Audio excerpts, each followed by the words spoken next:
Hi, I'm Tim Gaffney, and this is my airplane, and I'm here to tell you a story about airplanes. We and the Wright brothers. This isn't a big jet airliner or a fighter. It's just an airplane that you fly for fun.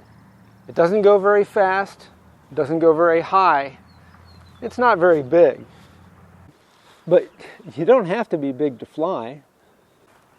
This is the book I'm going to read to you, and it's called We and the Wright Brothers by Timothy R. Gaffney, that's me, illustrated by Bernadette Pons, and published by Henry Holden Company.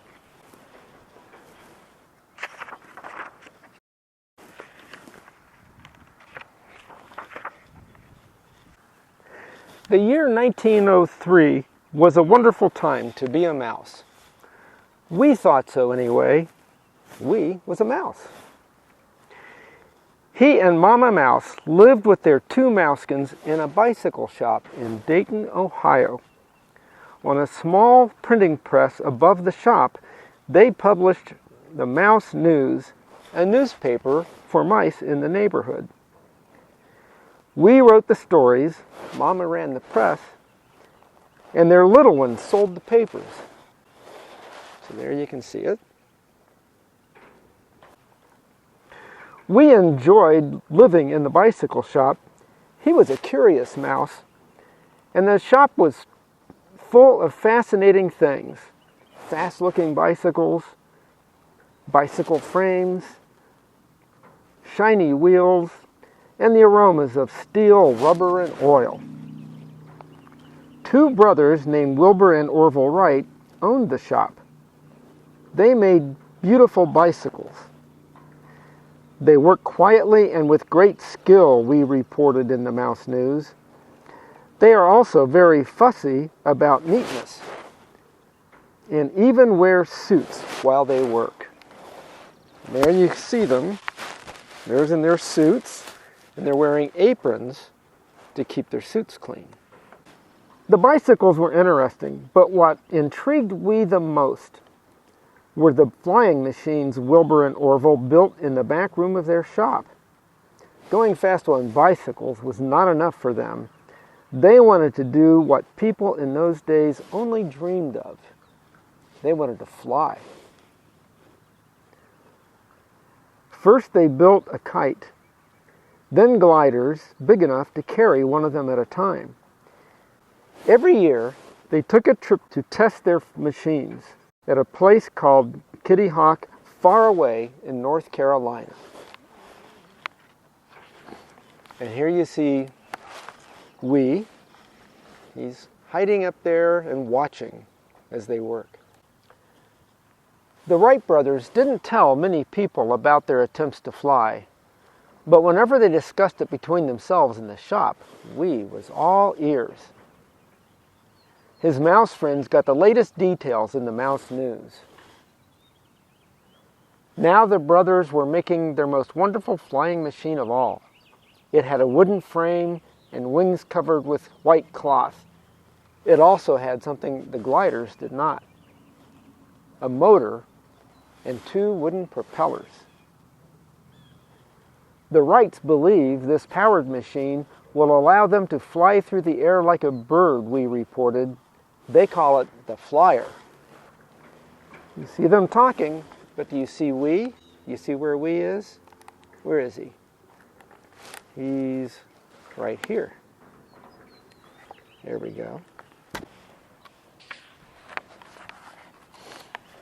And now where do you see him?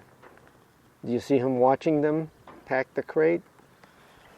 There he is, right there.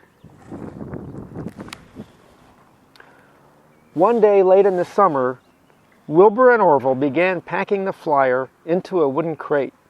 Wee's little heart skipped a beat. They're getting ready to go to Kitty Hawk, he told his family. If only I could go and watch them fly. What a story that would make.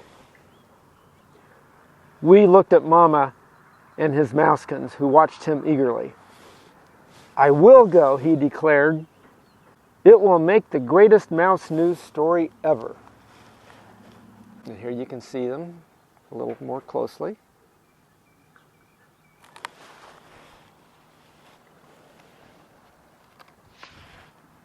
On the night before the Wright set out, Wee's family helped him build a little nest in the flyer's crate. Mama packed bits of cheese and biscuit for the trip. Wee kissed Mama and hugged the little ones. "I will miss you," he said. "I'll come back home as soon as I can."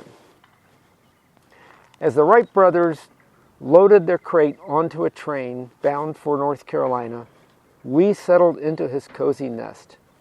He had never been on a train before. The crate rocked gently as the train rolled down the tracks.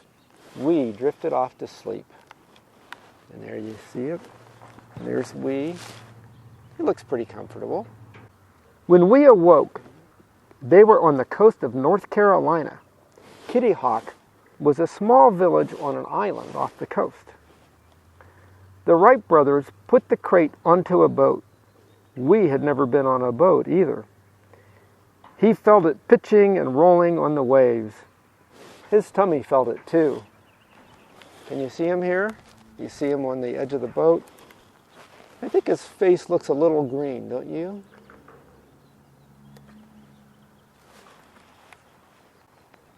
Wee was glad when they reached Kitty Hawk. Wilbur and Orville had a camp on a flat stretch of sand outside the village. When they got there, Wee slipped out and hid in the cabin. Now here we are in the cabin.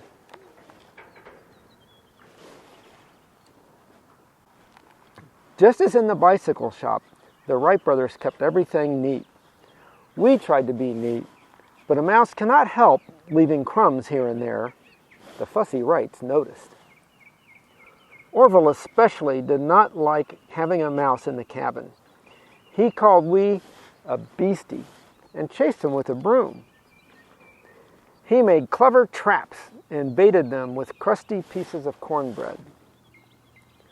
But Wee was quicker than Orville's broom, and he knew every hiding place. He learned how to slip the cornbread from Orville's traps without getting caught.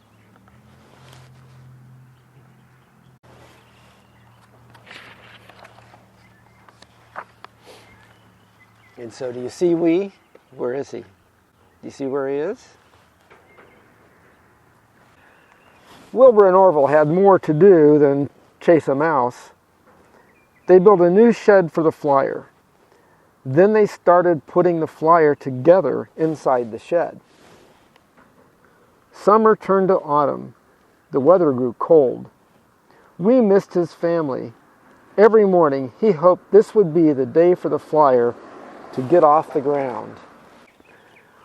On December 17th, a freezing wind whistled through cracks in the cabin. But Wilbur and Orville were determined to fly.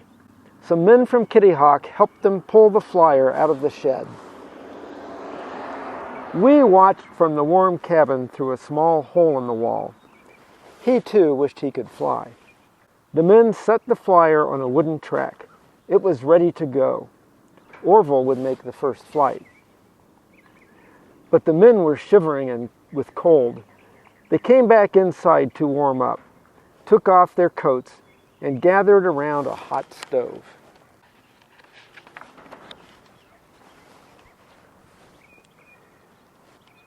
Wee wanted to fly so badly, and then he saw his chance.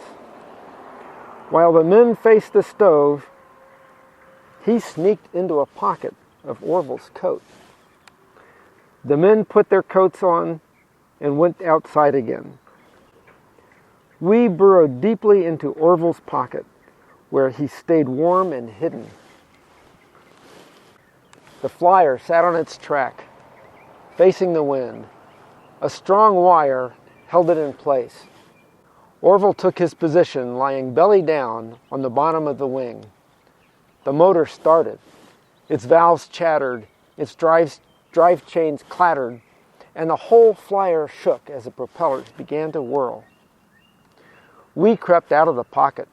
The wind was bitterly cold, but he had to see what was happening. He grabbed a strut near Orville and held on tight. Orville released the wire. The propellers pushed the flyer forward into the wind. Wilbur ran alongside, holding a wingtip to balance the machine until it lifted off the track. We watched the ground drop away, and his little heart skipped 2 beats. "We're flying," he squealed.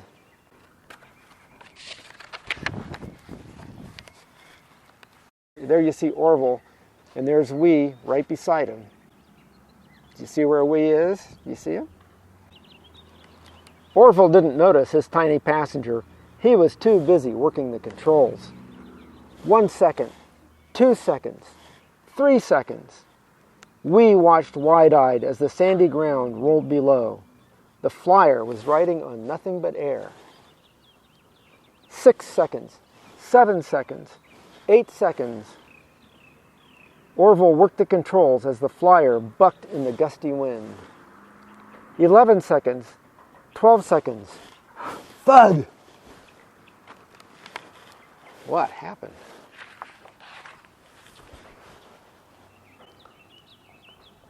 Where's Wee now? Is he still on the airplane? No. The flyer hit the ground. The hard landing threw Wee onto the sand. He wasn't hurt, but his little mouse head was spinning. We must have crashed. What a disaster, he thought. But the flyer was fine. The men were tearful as they carried it back to the track and set it up for another flight. Wilbur went next, and his flight went farther. Orville flew again, and he went farther still. Wilbur took another turn and flew the farthest yet. After the 4th flight, a gust of wind caught the machine and smashed it. But the brothers were happy. They had built a machine that could fly under its own power. Their next flyer would be better yet. Wee was happy too. What a feeling it had been to fly, and what a story he had for his newspaper. Now he could go back home. Back in Dayton, Wee wrote about his adventure for the Mouse News. "We did it," the headline exclaimed. Mice lined up to buy newspapers. Wee and his family worked long hours to print all the papers for their friends. They were pleased and tired that night when they went to bed. Men had flown. A mouse had flown. Life would never be the same, we suspected. But as he tucked in his little ones and snuggled into his nest with Mama, he felt sure one thing had not changed. It was a wonderful time to be a mouse. Now I want to tell you a little bit about Wee the Mouse, and I'll read a little bit from the back of the book here. Wee's story is fictional. That means it's make-believe. I made it up. But a mouse did share the Wright brothers' camp in 1902. Orville described how he had spent whole days building a trap for the mouse and baiting it with cornbread, only to find the cornbread gone and the trap empty. My respect for the intelligence of that wee beastie has grown wonderfully over the last week, he wrote years later. Orville developed a grudging respect for this one little beast whose cunning has defeated every stratagem our ingenuity could devise. Any mouse that could outwit the inventors of the airplane must have been a clever creature indeed. Maybe it understood what Wilbur and Orville were up to. Maybe it dreamed of flying too. Well, that's the end of the story. But I hope it's just the beginning of your interest in aviation. And remember, you don't have to be big to do big things. Thanks for coming, and thanks for listening to my story. Bye.